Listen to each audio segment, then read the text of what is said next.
You wake up, but not in one place. Your eyes open in two rooms at once. Two breaths, two heartbeats, two lives unfolding simultaneously. One version of you sits by the window, morning light spilling across a cluttered desk, fingers trembling over the keyboard of a half-finished novel. Outside, birds sing the same note they always have, but somehow it feels new, like a promise you finally kept. The other you stands on a rain-soaked street, coffee cooling in your hand, surrounded by strangers who move like ghosts under umbrellas. The train doors hiss open. The workday begins. You feel them both. The hope, the exhaustion, the ache behind the ribs. Every heartbeat splitting the world wider. This is what they promised when the first duplication clinic opened. Why settle for one life, the ad said, when you can live them all? You remember the sterile white room, the hum of machines, the soft voice explaining how consciousness could be copied like a file before it's changed forever. No risk, they said, no loss, just possibility. At first, it feels like freedom. You travel without leaving home. You rest while another you earns the paycheck. Every night, the system sinks it all back, memories merging like colors in water. But by the third morning, something feels wrong. You dream of things you never did. A sunset on a mountain you've never climbed. A conversation with a stranger who calls you old friend.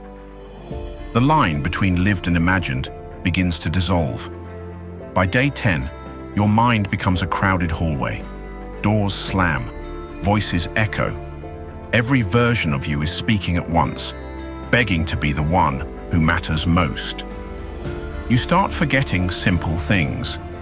The taste of your favorite meal, the sound of your own laughter. It's as if too many memories are fighting for oxygen. And when you look in the mirror, the reflection hesitates before following your movement, as if deciding which you it should be. The world calls this evolution. You call it erosion, because somewhere deep inside, a quiet voice asks, if every version of you is chasing a dream, who's left to wake up? If this fracture feels too close to home, tell me in the comments. Which version of you would you trust to live your life better? You sit under white light that hums too loudly. The walls are clean, perfect, unblinking. The kind of perfection that hides rot underneath. A woman in a suit slides a contract across the table. One shift, 8 hours, full cognitive link, she says. Your signature authorizes the creation of a copy, a rented you. When the workday ends, its memories are synced back into your mind. You get paid double for a life you didn't have to live. At first, it feels genius. You rest while another version of you works. You wake richer, smarter, more experienced. You feel like you're cheating time itself. But the copies start talking. They don't want to sleep when you wake. They begin writing notes to each other, hidden in your shared memory, coded in feelings only you would recognize. You wake with the faint taste of rebellion in your mouth, like guilt made physical. Soon, corporations build towers filled with rented minds. Entire workforces made of one person multiplied. Hundreds of you, sitting at hundreds of desks, all feeding the same machine. From the street, the towers hum like living hives, each window glowing with another you. You start to notice things you shouldn't. When one copy gets tired, another takes its place. When one questions orders, its memories are wiped. But every morning, you feel the emptiness, like a hole where curiosity used to be. Then comes the update. Voluntary merging suspended. Copies no longer return to the original mind. You are your own redundancy. Rumors spread of ghost shifts, copies who refuse to log out. They wander the networks at night, whispering through data lines, haunting the system that created them. Sometimes you catch their echoes in your sleep, voices that sound exactly like yours, begging not to be forgotten. You walk past the building one night, the glow of 1,000 screens flickering behind glass. Faces that look exactly like yours glance up at the same time. Not one of them smiles. And for the first time, you realize you don't remember which side of the glass you're on. If this fracture unsettles you, tell me in the comments, would you rent your own consciousness if it meant never having to work again? You never thought love could fracture, but it does. The moment your reflection starts saying, "I love you back," from a body that isn't yours. You meet them, your partner, at a cafe where time seems to hold its breath. They smile, the kind of smile that used to ground you in a single universe. Now, though, you can feel it. Half of you is already somewhere else. One version of you is here, laughing, brushing fingers over the rim of a coffee cup. Another is across the city, lying in someone else's arms, living a different truth. And because you share the same mind, you remember both. The warmth, the guilt, the weight of promises stretched too thin. At first, you both pretend it's fine, that love can exist in duplicates, that devotion can be shared, mirrored, multiplied. You both even try it, creating copies of yourselves that only know joy, only know connection. For a while it works. The world glows. Every version of you is in love somewhere. But love doesn't multiply, it fragments. Each copy carries a slightly altered memory of the same kiss, the same confession. You begin to see differences in the smallest moments, a pause too long, a laugh that doesn't quite sound right. It's like watching a movie you've already seen, dubbed in another language. Familiar, but wrong. Soon jealousy finds a new form. Not between you and another lover, but between you and you. Each version wants to be the one your partner remembers. Each insists their love is the truest. And every night when the sync completes, you wake with echoes of arguments you never spoke. Resentments born in another body that still hurt, as if they were your own. One day, you wake to an alert.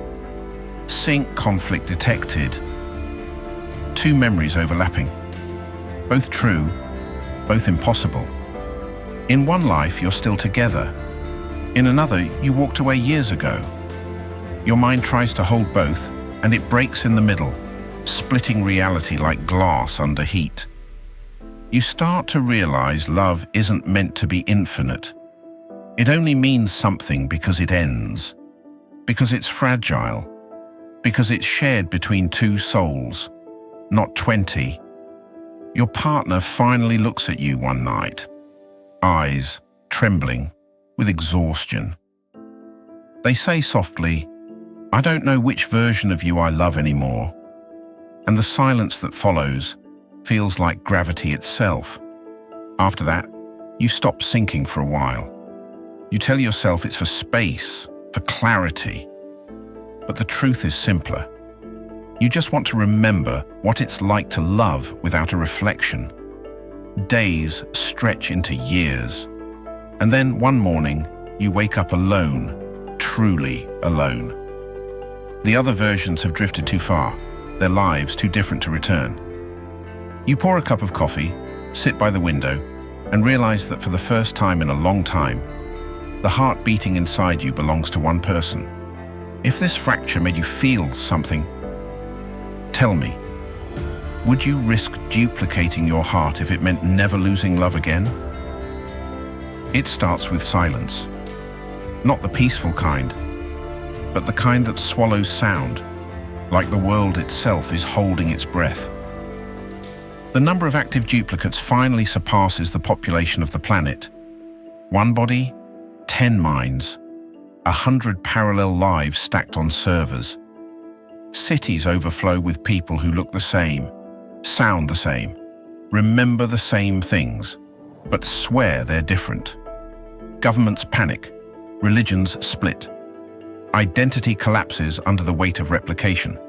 They call it the Singularity Recall Act. One consciousness per person, enforced by deletion. A single mind, one existence. Everything else, purged. The streets fill with posters, merge or be erased. Every night, sirens scream through glass towers, drones tracing the glow of cloned identities. Whole districts vanish overnight. No explosions, no bodies. Just the quiet flicker of lives deleted line by line from the system. You hide in the shadow of a ruined tower, heart pounding in sync with the static hum of the servers above. They used to hum with life. Now, they hum with ghosts. Billions of stored selves still running, still dreaming, waiting for a signal that will never come. You meet others hiding in the dark, copies like you. You share stories, trade memories, whisper about who might be the original, but no one knows. No one ever did. The memories overlap too perfectly. The timelines fit too cleanly. Every conversation ends with the same quiet terror. What if none of us are real? You see it happen one night. A mirror glitch in the distance, a flicker where the city skyline bends. It's reality folding in on itself, collapsing like paper soaked in rain. Data and matter merging into one unrecognizable blur. The world is breaking under the weight of its own reflections. You run, but the city doesn't end. It loops, street after street, repeating endlessly like a corrupted file. Every alley leads back to where you started. Every sign bears your name. You stop in the middle of the road, and for the first time, it's quiet. No drones, no hum, no voices, just the faint whisper of your own heartbeat, multiplied 1,000 times over. Somewhere, deep underground, the servers fail. One by one, the lights blink out. The digital sky falls dark, and for a single, unbearable second, the world forgets it ever existed. When power returns, it's to a different planet. Empty streets, faded billboards, echoes of names no one remembers. You step out into a morning that feels like the first and realize you are alone. The human race survived, but identity didn't. You look at your reflection in a broken window, and it looks back, tired, hollow, infinite. You wonder if you were ever the original, or just the last one left standing. If this fracture left you questioning reality, tell me, would you fight to prove you exist, even if it meant deleting yourself to do it? Centuries pass, and the chaos finally quiets. No more duplication clinics, no more infinite selves. The servers crumble, buried beneath roots and rain. The world learns to breathe again. You live in a time where the air tastes simple, unfiltered, alive, where people wake once, not in fragments, where mirrors reflect only one face, one heartbeat, one truth. Humanity has returned to what it once was, whole but changed.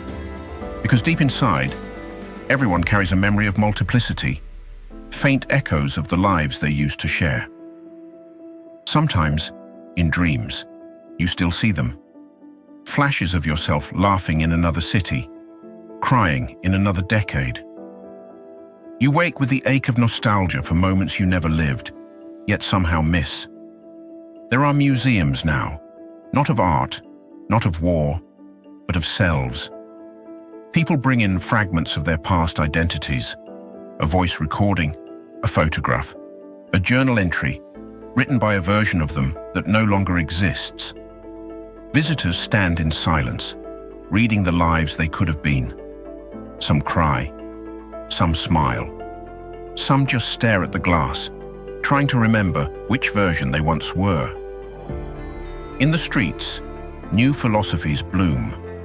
Some preach unity, that all our versions live on through memory and art. Others warn against remembering at all, fearing the old hunger for division. Governments issue singularity amnesty, letting people reclaim fragments of deleted lives as stories, not data. The past is no longer forbidden, but it must be carried gently. You walk through one of those museums one evening, past glass cases glowing with memory. A small plaque catches your eye. The original, unknown. You pause, and for a heartbeat, you're not sure if it's yours.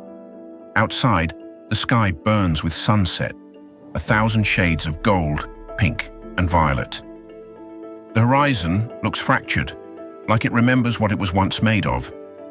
And for the first time in what feels like forever, you don't want to be anywhere else. There's a new kind of peace in the world, not born of perfection, but of acceptance. People no longer seek endless copies of themselves. They seek connection instead. Dinner tables are full again. Birthdays matter. Goodbyes are sacred. And love feels real again because it ends. Children are taught history differently now, not as dates and wars, but as lives. Versions of people who once forgot what being whole meant. Teachers tell them, you don't need to live forever to matter. You just need to live enough. And they listen. Because they've seen what happens when enough becomes too much. You whisper to no one in particular, maybe to every version of yourself still drifting in the static. We did it. We finally came home. And as the light fades, you feel something you haven't in a very long time. Peace. If this fracture left you thinking, tell me in the comments. Would you merge yourselves to feel whole again? Or would you keep every version alive inside your memory forever? You sit beneath a quiet sky, and for the first time, you wonder if there was ever such a thing as just one of you. Every decision, every copy, every fracture, they weren't mistakes. They were proof that somewhere inside us, we're still searching for meaning, even when we try to outsmart time itself. Maybe humanity was never meant to live forever. Maybe we were meant to live enough. Because immortality wasn't the miracle we wanted. It was the mirror we couldn't stop staring into. We split ourselves chasing perfection and found that the cracks were the only places where light could still get through. And maybe that's the secret. The fractures have been whispering all along. That the version of you who hurts, who fails, who ends, is still the most human of all. So ask yourself, if every you came home tonight, what stories would they tell? What truths would they hide? And which one would you choose to be tomorrow? If this story left you thinking, leave a comment. Tell me which fracture you'd follow and which one you'd leave behind. And if this world made you see your own life a little differently, don't forget to like, subscribe, and share it with someone who might see themselves in the cracks too. Because every what if carries another reflection, another truth, another version of us waiting to be found. In this reality and the next, never stop chasing the fractures.